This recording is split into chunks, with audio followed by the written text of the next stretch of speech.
नमस्कार दोस्तों, स्वागत है आपका हमारे इस चैनल धूप धनुषी आरती में। दोस्तों, आज ये जो वीडियो मैं बनाने जा रहा हूँ युग्म धूप निराजन के विषय में।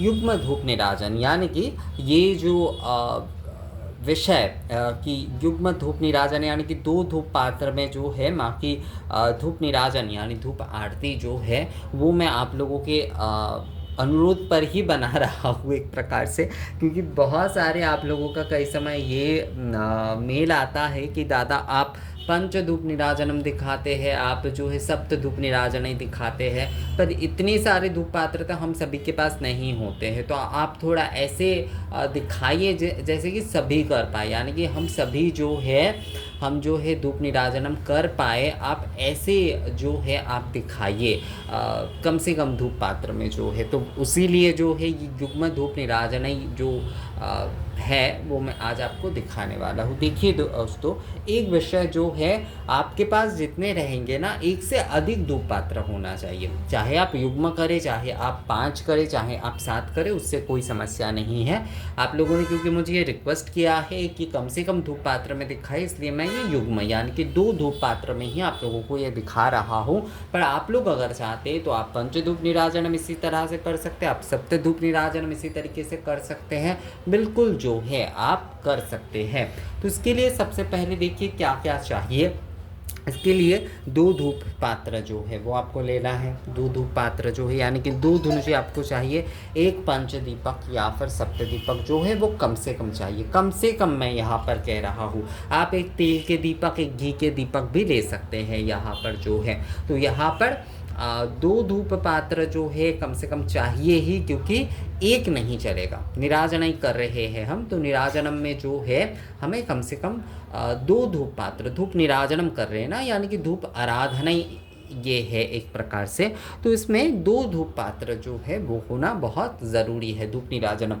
एक जन ने मुझसे कुछ दिन पहले पूछा था कि दादा निराजन का मतलब तो केवल आरती भी होता है। हाँ बिल्कुल, निराजनम का मतलब जो है वो केवल आरती ही होता है। मतलब आप केवल धूप दीप से भी आरती कर रहे हैं तो वो आप जो है कर सकते, पर यहाँ पर धूप निराजनम कर रहे हैं यानी कि धूप की विशेषता है, तो एक से अधिक जो है धूप पात्र होना ज़रूरी है।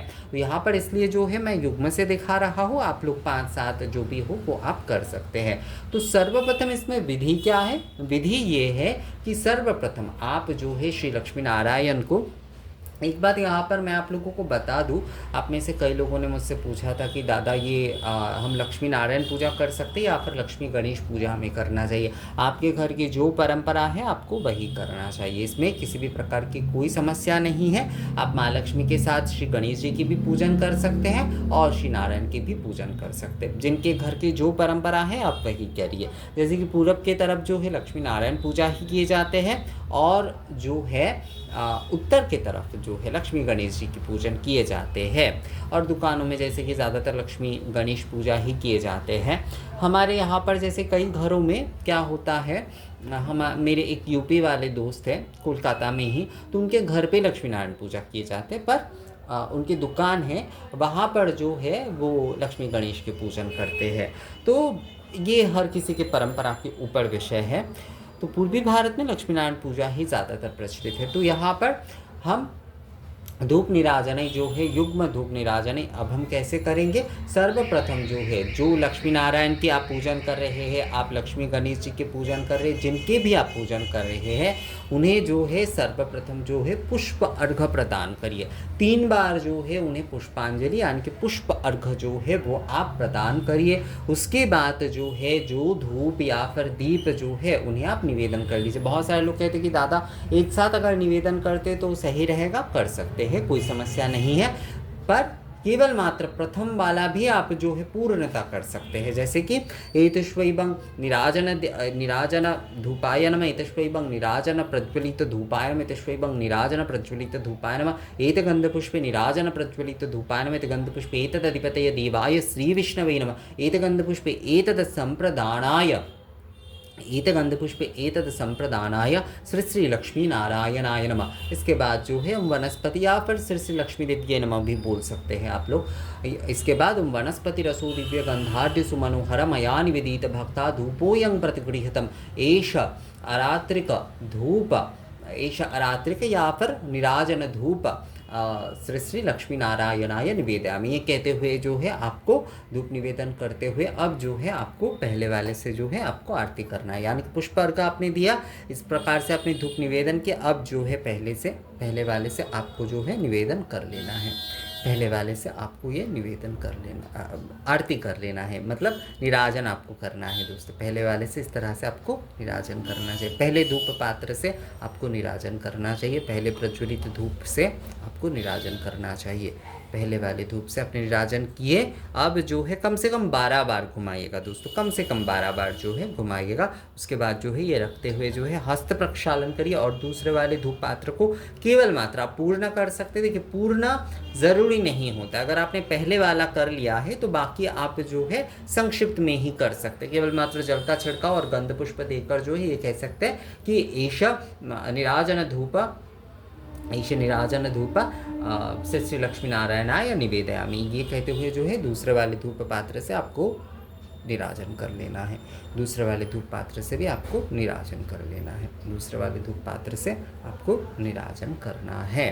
तो दूसरे वाले धूप पात्र से आपने जो है निराजन किए, अब जो है इसके बाद जो है हम जो है जो कि दीप है उसे भी उसी तरीके से जो है आप इसे भी पूर्ण निवेदन पहले ही कर सकते हैं, या फिर जो है ईश निराजन दीप मालाय श्री श्री लक्ष्मी नारायणाय निवेदयामि, ये कहते हुए घृत या फिर तेल के दीपक को लेकर जो है आपको हस्त प्रक्षालन ज़रूर कर लीजिएगा। हर द्रव्य को रखने के बाद करने के बाद जो है हाथ धोना चाहिए, उसके बाद जो है आपको इस प्रकार से जो है ये कर लेना है, इस प्रकार से आपको दीप से निराजन करना है। धूप के बाद आप युग्म करें, आप 5 करें 7 करें, आप जो है आपको दीप आरती करना ही होगा, नहीं तो निराजन जो है वो संपूर्ण नहीं होता।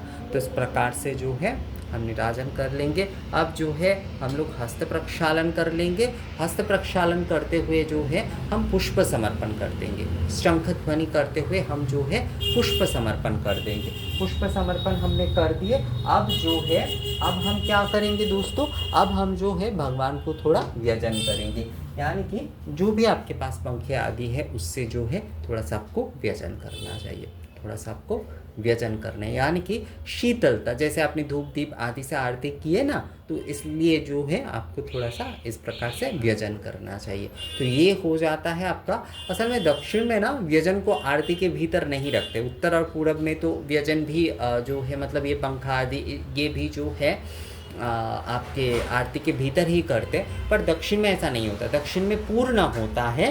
तो मैं निराजनम आप लोगों को बता रहा हूँ, तो इसीलिए मैंने ये विधि बताया कि आप लोगों को जो है सर्वप्रथम पुष्प अर्घ प्रदान कर लेना है, उसके बाद युग्म धूप से आपको आरती करना है, उसके बाद दीप से आरती करना है, उसके बाद पुष्प समर्पण, यानी कि आरती जो है वो समर्पण करते हुए आप स्तव आदि करना चाहे तो वो भी आप कर लीजिए। उसके बाद प्रणिपात करिए, शंख ध्वनि करते हुए प्रणिपात करिए और फिर जो है आप व्यजन करिए, फिर जो है आप व्यजन करिए, समय लेकर करिए, व्यजन थोड़ा समय लेकर करिए, एक भाव से करिए, ये बहुत अच्छा रहेगा। माँ को आप थोड़ा भाव से कि माँ को आप थोड़ा व्यजन कर रहे हैं, माँ को आप जो है शीतलता इस प्रकार से जो है दे रहे हैं। तो इस प्रकार से ही जो है आपको युग्म धूप निराजन जो है वो आपको करना है दोस्तों। तो युग्म धूप निराजन मैंने यहाँ पर 2 धूप पात्र के माध्यम से आप लोगों को बता दिया। आप लोगों ने कहा था कि दादा कम से कम धूप पात्र में जो है निराजन के विषय में बताइए, तो मैंने आप लोगों को ये बता दिया। आप लोगों को ये वीडियो कैसा लगा मुझे कमेंट्स करके ज़रूर बताइएगा। देखिए मंत्र आदि जो है वो मैंने बहुत बार बता दिया है। आप लोग जो है हमारे चैनल में ना सारे के सारे प्लेलिस्ट बने हुए हैं, उपचार के लेकर निवेदन के लेकर सभी कुछ, वो सारे अगर आप नहीं देखेंगे तो मैं एक ही वीडियो कितने बार बना सकता हूँ। मैंने कई वीडियो 2 बार बना भी दिया है, अब 3-4 बार तो एक वीडियो बनाया नहीं जा सकता, बहुत बेकार होता है वो और समय का भी जो है नष्ट होता है। इसलिए आप वो सारे वीडियो देखिए, उसमें ही सभी के सभी विधि आदि जो है वो आप लोगों को समझ में आ जाएगा कि किस प्रकार से पूर्ण निवेदन आदि करना है। तो ये विषय जो है मतलब ये युग्म धूप निराजन जो है वो आप लोगों को कैसा लगा मुझे कमेंट्स करके ज़रूर बताइएगा। और ये वीडियो अगर अच्छा लगा है तो आप लोग मुझे मेल करके भी पूछ सकते हैं, अगर आप लोगों को कुछ पूछना है तो। वीडियो अगर अच्छा लगा है तो इसे लाइक और शेयर भी ज़रूर कर दीजिएगा। मिलते हैं आपसे अगली वीडियो में, तब तक के लिए नमस्कार।